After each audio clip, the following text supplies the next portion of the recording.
अस्सलाम वालेकुम, hi, this is Izzatullah and welcome back to my YouTube channel.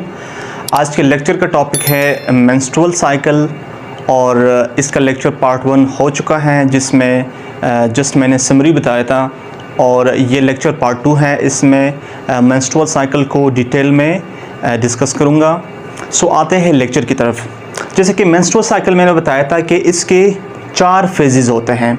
The first phase is called follicular phase, the second phase is called ovulation phase, the third phase is called luteal phase and the fourth phase is called menstrual phase.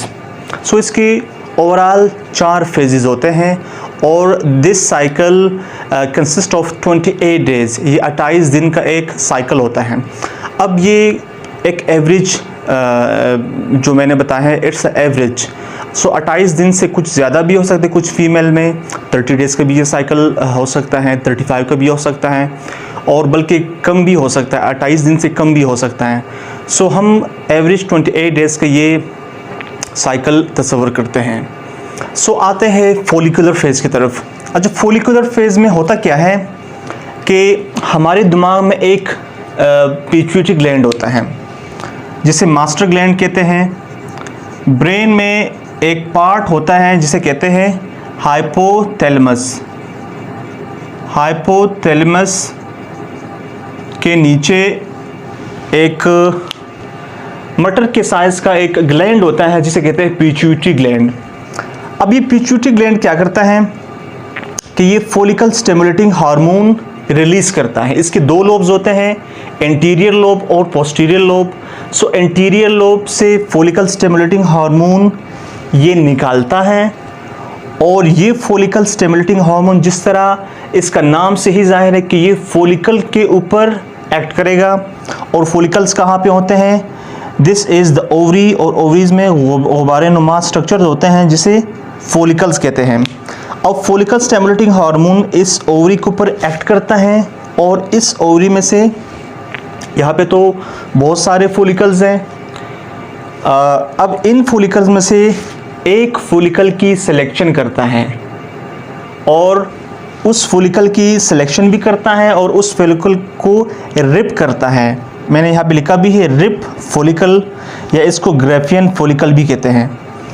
Mean जब follicle mature हो जाता है, ऐसे mature follicle को rib follicle या Graafian follicle कहते हैं।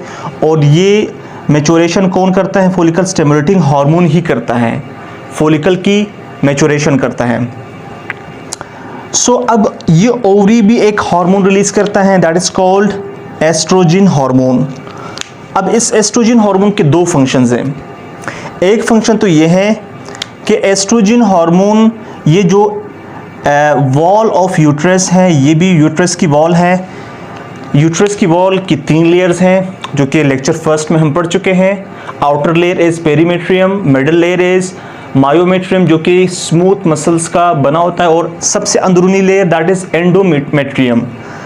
अब ये जो वॉल ऑफ यूट्रस है, इसकी वेस्कुलराइजेशन करता है। मैंने यहाँ पे लिखा भी है, ये इसकी वेस्कुलराइजेशन करता है एस्ट्रोजन हार्मोन। वेस्कुलराइजेशन मुराद ये है कि यहाँ पे इन दीवारों में, यूट्रस के इन दीवारों में ब्लड वेसल्स लगाएगा। क्यों लगाता है? क्योंकि जब यहाँ पे बेबी फर्टिलाइजेशन हो जाएगी और अपकमिंग बेबी आएगा, तो उसके लिए यहाँ पे ढेर सारे इंतज़ामात करने होंगे, और इन वॉल्स को सजाना होता है ठीक है बेबी की नोरिशमेंट के लिए, उसकी डेवलपमेंट के लिए।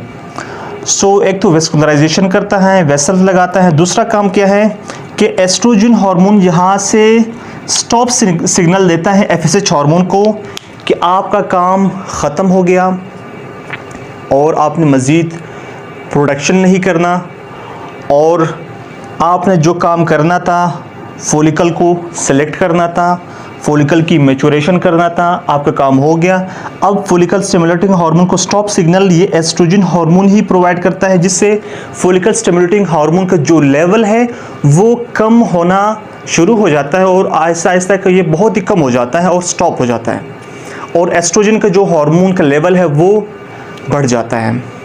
सो यहाँ तक जो मैंने समझाया इसे कहते हैं फोलिक्यूलर फेज, और ये डे 1 से स्टार्ट होता है डे 14 तक, यानी मंथ के पहले दिन से स्टार्ट होता है और मंथ के 14वें दिन तक ये जो फेज कहलाता है दैट इज कॉल्ड फोलिक्यूलर फेज। अब चलते हैं नेक्स्ट फेज की तरफ, that is called ovulation phase. अच्छा, ओव्यूलेशन फेज जैसे कि नाम से ही जाहिर है ओव्यूलेशन, ओव्यूलेशन से मुराद ये है कि जब एक फोलिकल, एक मैच्योर फोलिकल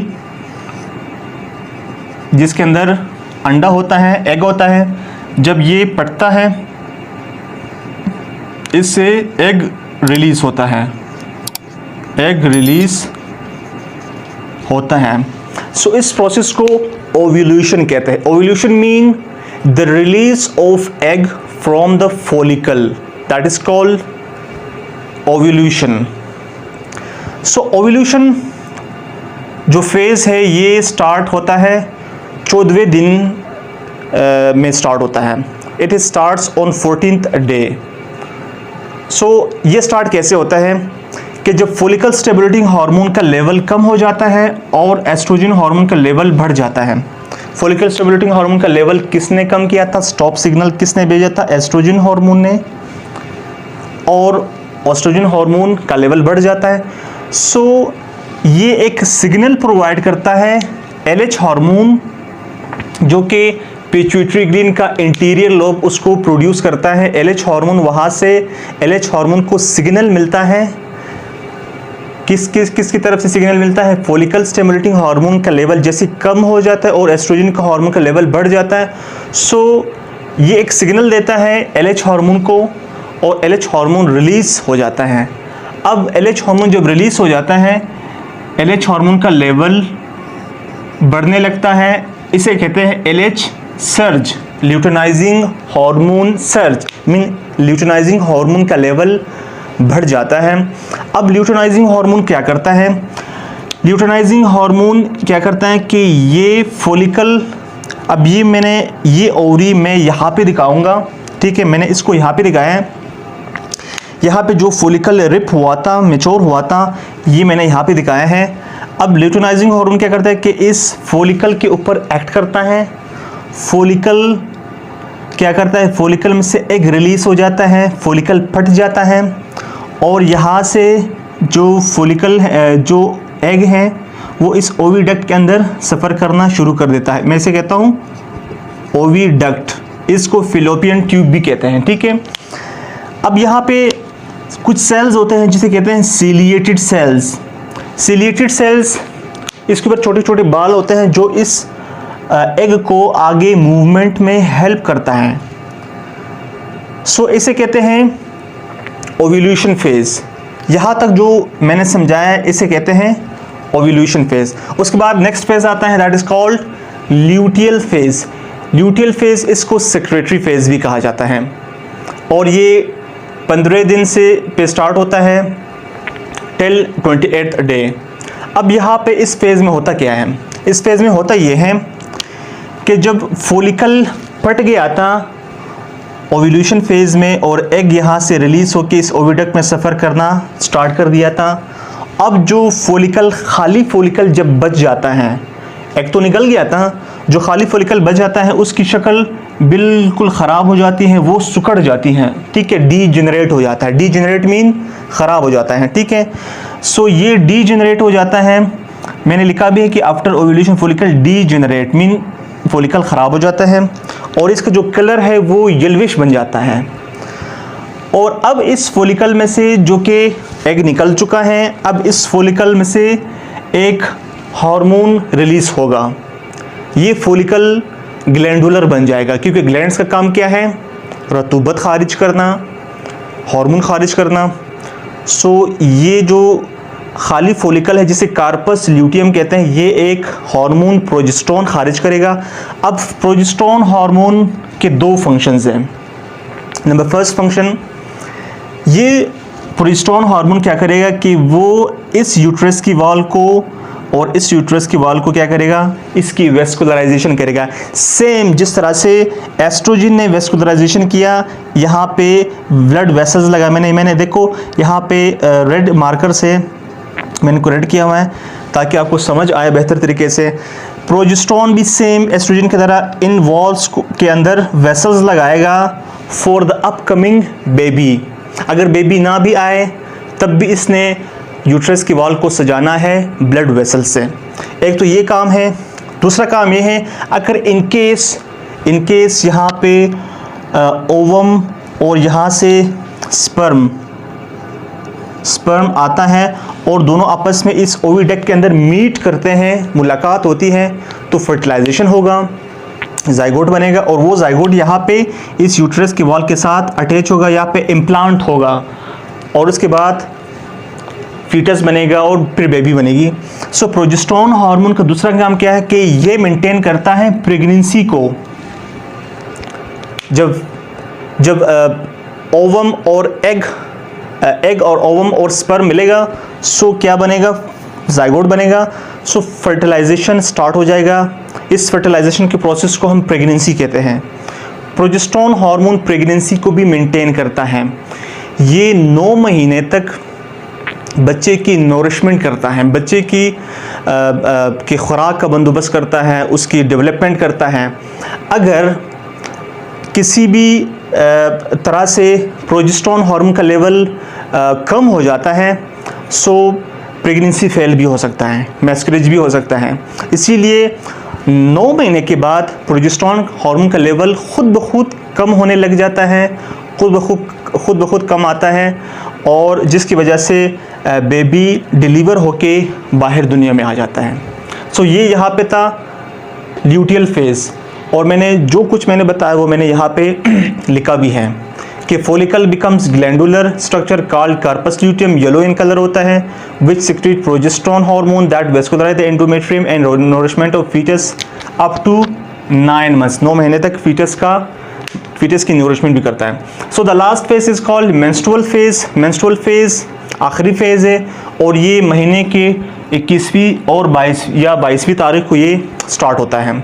अच्छा, इस फेज़ में क्या होता है कि जब ओवम को यहाँ से स्पर्म नहीं मिलता ओवम को, सो फिर ओवम यहाँ से रिलीज़ होके ओविडक्ट से यहाँ पे यूट्रस में आ जाता है, बॉडी ऑफ यूट्रस में, और यहाँ से ये बाहर खारिज हो जाता है। ठीक है, जिसकी वजह से यहाँ पे इस एंडोमेट्रियम में यहाँ पे ब्लड वेसल्स होते हैं और वो ब्लड वेसल्स फट जाते हैं जिससे ब्लीडिंग स्टार्ट हो जाता है और उस ब्लीडिंग के दौरान ये ओवम भी खारिज हो जाता है और इसके साथ कुछ सेल डेब्रेस होता है। ठीक है, गले सड़े सेल्स होते हैं वो भी खारिज, इसलिए कहते हैं कि जो मेंसेस या पीरियड्स के जो ब्लड होता है वो साफ़ खून नहीं होता, वो गंदा खून होता है। और फीमेल इस सिलसिले में 40 से 80 ml ब्लड लॉस करती हैं। ठीक है, सो इसीलिए कि ड्यूरिंग मेंस्ट्रुअल साइकिल अपने डाइट का भी प्रॉपर ख्याल रखना चाहिए क्योंकि ब्लड लॉस होता है 40 to 80 ml। अब ये जो मेंस्ट्रुअल फेज़ है ये डिफरेंट फीमेल्स में डिफरेंट कुछ फीमेल्स में 3 दिन का होता है, कुछ में 5 दिन का होता है। सो एवरेज 3 to 7 डेज़ का ये फेज़ होता है जिसमें ब्लीडिंग होती है और ये स्टार्ट होता है बुलूगत के टाइम पे 12 से 14 साल की उम्र में ये गर्ल्स में स्टार्ट हो जाता है और 40 से 45 साल के बाद ये जो मेंस्ट्रुअल साइकिल ये स्टॉप हो जाता है। इसे कहते हैं मीनापॉज स्टेज, जिसमें मेंसेस फीमेल को नहीं आते। So this was all about the menstrual cycle. आज हमने मेंस्ट्रुअल साइकिल को डिटेल में पढ़ा। उम्मीद है कि आप लोग को समझ आ गया होगा। नेक्स्ट लेक्चर में दोबारा मिलूँगा। अल्लाह हाफिज़।